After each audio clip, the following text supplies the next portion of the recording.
Allora, Venezia in Salute, per chi non lo sa, è alla 14ª edizione. È nata da un'idea di Maurizio Scassola, che dopo arriva e parlerà oggi, che è un medico di medicina generale e molto di più, che non è più nel Consiglio dell'Ordine dopo 28 anni, ha lasciato posto ai giovani e questo è un bel segno, perché noi vogliamo il rinnovamento, vogliamo che i giovani vadano avanti.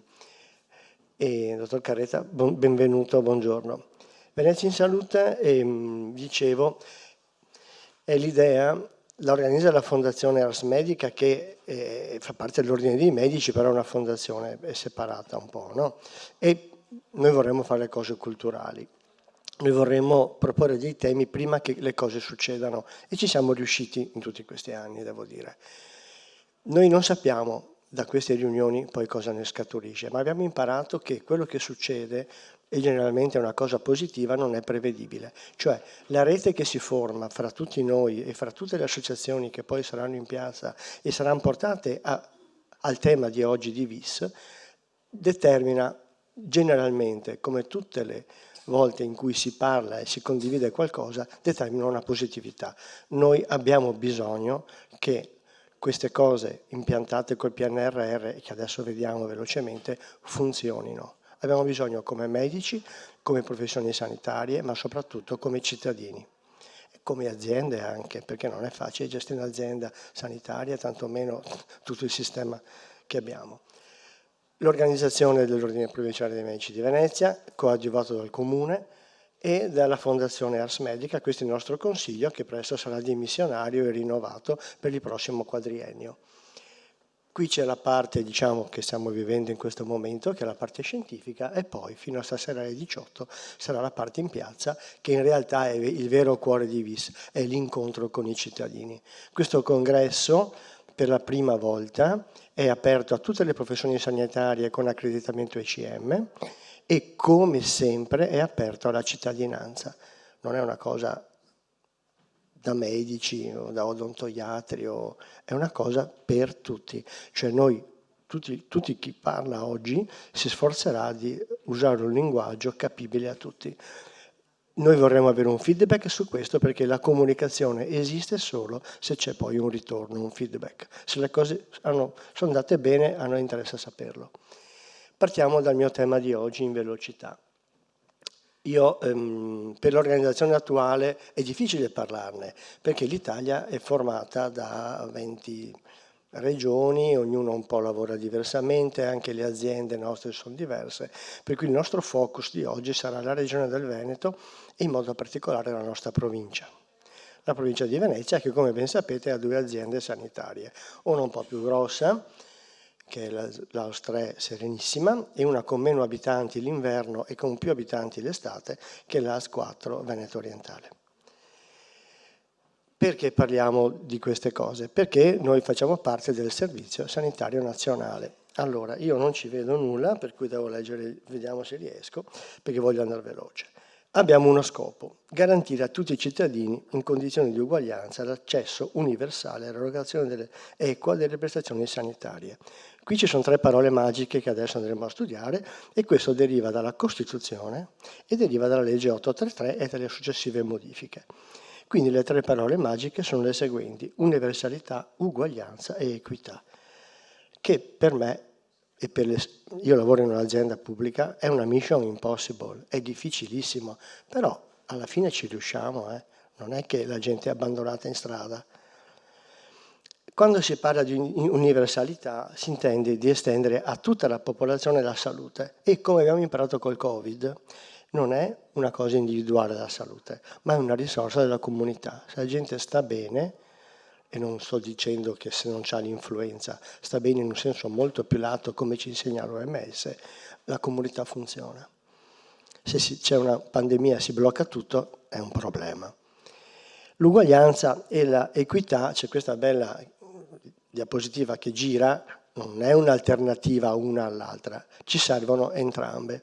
Ma queste cose succedono quando tutti quelli che lavorano, e quando dico tutti parlo dall'amministrativo al direttore, al tecnico, hanno qualità, efficienza, appropriatezza, trasparenza e comunicazione. Questo noi dobbiamo sforzarlo, se non abbiamo questo non funziona.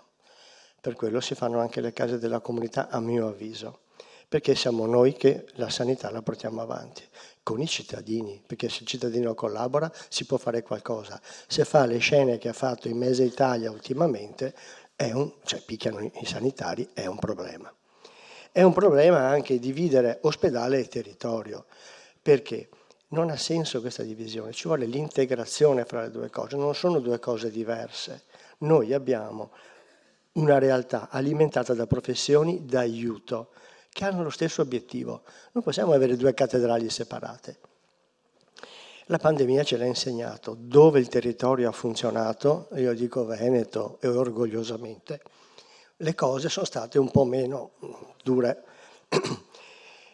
E da lì è nato, si è capito che cosa non funziona, ed è col PNRR e il DM77, che era il 71 prima, in quegli anni che vedete, si è deciso di fare qualcosa. Questo è il nostro libro, parla del lockdown, edito dalla Fondazione, da l'Università di Venezia, Ca' Foscari, una collana universitaria, e vi invito a leggerlo, si trova dappertutto, basta trovarlo. È un qualcosa che ripercorre quei giorni là e ci fa, secondo me, ancora di più oggi riflettere che a botta calda era una cosa, adesso è meglio che ci ricordiamo di non fare certi errori di nuovo. Perché? Per la situazione problematica per tutti.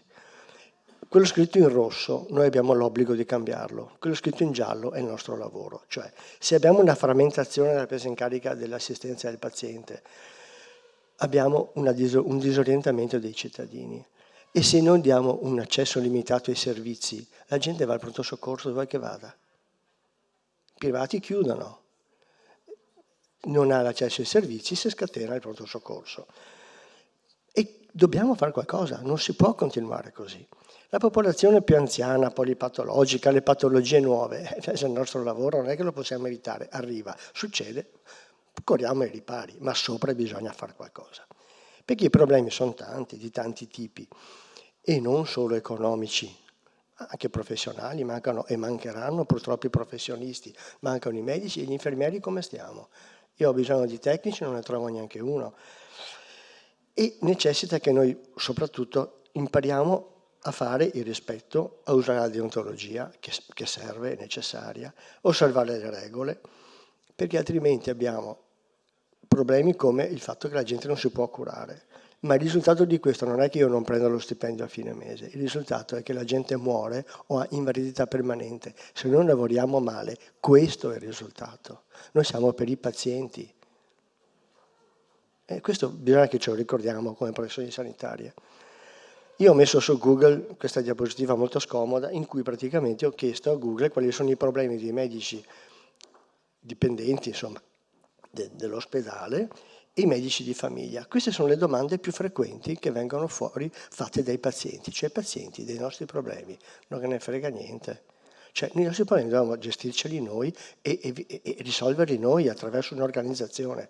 Questo dicono i pazienti. Vi pare che non ci sia un problema? C'è un problema. Perché queste limitazioni, frammentazione, disorientamento, negazione dei diritti, dove volete che vadano a sfociare? Ci meravigliamo se questi picchiano? Se parliamo del pronto soccorso e vediamo il codice bianco, è scritto in fianco non urgente. È normale che il 54% dei codici bianchi in Veneto di pronto soccorso siano non urgenti, cioè il 54% degli accessi? Questo cosa vuol dire per l'ospedale? Che gli specialisti sono costretti a mollare quello che stanno facendo e a seguire ambulatorio. Ma io se sono di guardia, sono per le urgenze, quelle vere, no, per seguire l'ambulatorio a qualsiasi ora del giorno e della notte, ragazzi. È cambiata la vita per noi. E la gente cosa ha fatto? Se n'è andata. È un modo di risolvere i problemi, scaricare ambulatorialmente al pronto soccorso le persone? Io credo proprio che non sia così. E credo anche però che un'organizzazione del territorio diversa, con queste premesse, con questi finanziamenti, possa aiutare questo, anzi debba aiutare questo. Perché diciamo che organizzare il territorio con le case della comunità migliora l'integrazione con l'ospedale. Le prevediamo, dopo di me parleranno molto meglio gli altri, però io un'introduzione la vorrei fare. 40-50 mila persone nelle case della comunità hub per dare una risposta coordinata e continua ai bisogni dei cittadini. E questo che dobbiamo fare, se no dove va? Va al pronto soccorso, cioè non è che uno pensa di star male o sta male e non va, o va in privato se ha i soldi, se trova il privato che lo cura. Ci sono due tipi di case della comunità, quelle hub e quelle spoke, poi vediamo, no? E diciamo che però nel territorio abbiamo anche gli ambulatori dei medici di famiglia e dei pediatri di libera scelta, e poi avremo l'introduzione, e c'è già, dell'infermiere di famiglia, che non è poco. Diciamo che le case della comunità, per andare veloci, sarebbero di due tipi. Quelle hub, che sono quelle che prevede, diciamo, il finanziamento col PNRR, aperte con la guardia medica o continuità assistenziale 24 su 24, tutti i giorni, con l'infermiere presente 12 ore al giorno, tutti i giorni, e con l'infermiere di famiglia. E con l'uso della telemedicina. Il Covid ci ha insegnato che la telemedicina è una risorsa e dobbiamo implementarla, dobbiamo cambiare atteggiamento, dobbiamo adattarci a questo cambiamento. Poi avremo quelle SPOC. Le prime sono finanziate col PNRR, le seconde hanno un finanziamento diverso, che può venire ad esempio anche con l'EMPAM, che è la Cassa Pensione dei Medici. Anche queste sono aperte però non la notte. Perché? Perché la notte di là c'è la guardia medica, qui non c'è. Però già avere una casa aperta H12 7 su 7 è un'altra storia per i cittadini. E quindi avremo una presenza medica e infermieristica, diamo le cure primarie di fatto e abbiamo degli ambulatori specialistici presenti. Ma non è che è fatta in un modo e tutte sono uguali, si adatta al territorio, alle disponibilità e alle possibilità. Di questo dobbiamo però discuterne e farla al modo migliore. Quindi il territorio non è solo questo, sono anche i distretti, però mentre le case della comunità sono ogni 40-50 mila abitanti, i distretti sono enti maggiori e hanno quelle cose molto importanti. Il consiglio assistenziale, la centrale operativa territoriale e gli ospedali di comunità che hanno 20 posti letto, fino a 20 posti letto. È un'altra struttura che si affianca, molto importante e già esistente, che potrebbe non avere una sede fisica, ma essere nel territorio separata. Questo perché? Perché l'organizzazione del territorio è un'organizzazione che va tagliata su misura per il territorio. Nel distretto, quindi sanitario che fa parte, avremo vari servizi, vabbè non ve li sto a dire però, e all'interno avremo i famosi ospedali della comunità. Ma nel distretto di Favaro ci sarà anche non solo il distretto, avremo anche una casa della comunità, cioè non è che la fisicità importa sì, ma importa di più la funzione. E il distretto fa anche tutte queste cose che sono importantissime e tuttora le fa bene. Il territorio è ricchissimo e le persone ne godono di questi servizi. È un lavoraccio, signori, ricordatevi, cioè un'azienda sanitaria fa veramente tante cose. E la casa della comunità che cos'è? Qui ci sono anche le domande ECM, per cui è una cosa un po' particolare come vedete, no? Intanto io ho usato il futuro, cosa ci sarà, ma non è così. È una struttura sociosanitaria polivalente, che assistenza primaria, prevenzione e promozione della salute. Ci sono gli specialisti all'interno e soprattutto diventa un punto di riferimento continuativo per la popolazione. Abbiamo tutte queste cose qua e si opera insieme con la COT, che fa parte del distretto, col distretto, e fa di tutto alla casa della comunità. Fa tante cose, dà una risposta ai cittadini. E noi cosa vorremmo? Vorremmo che le sovrapposizioni amministrative fossero migliorate, ma non solo noi medici, anche le aziende lo vogliono. I servizi fuori orario esistono, la gente ha bisogno, se non li trova va al pronto soccorso, che non è il posto migliore per andare. Bisogna portare l'assistenza nelle famiglie e soprattutto bisogna facilitare la comunicazione fra medici e professionisti. Ormai è multidisciplinare la medicina. Quindi queste sono le parole chiave che noi dobbiamo imparare a sfruttare e a usare.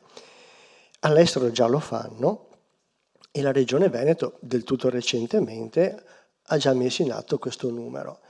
Io vi invito a non chiamarlo 116 ma 116 perché come il 118 chiamarlo 118 perché anche un bambino riesce a farlo e a volte è successo che l'hanno fatto. I tedeschi l'hanno chiamato 116 117.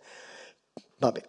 Praticamente cosa vuol dire? Questo numero, che sarà un numero europeo, quindi tutti lo conoscono, filtrerà e diffonderà quello che sono le esigenze della popolazione, le metterà in contatto con chi serve.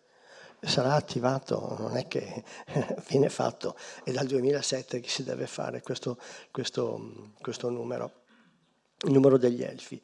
E non è che siamo fermi, sono già partiti i lavori. Questo a sinistra, scusate, sono un radiologo, per misero verso, perché l'asta è così, a destra è già una casa della comunità che è stata aperta, no? A nord della provincia, e questa è quella di Marghera che è già spianato a zero e sta per essere costruita, cioè ragazzi i lavori ci sono in atto. E con questo io avrei finito.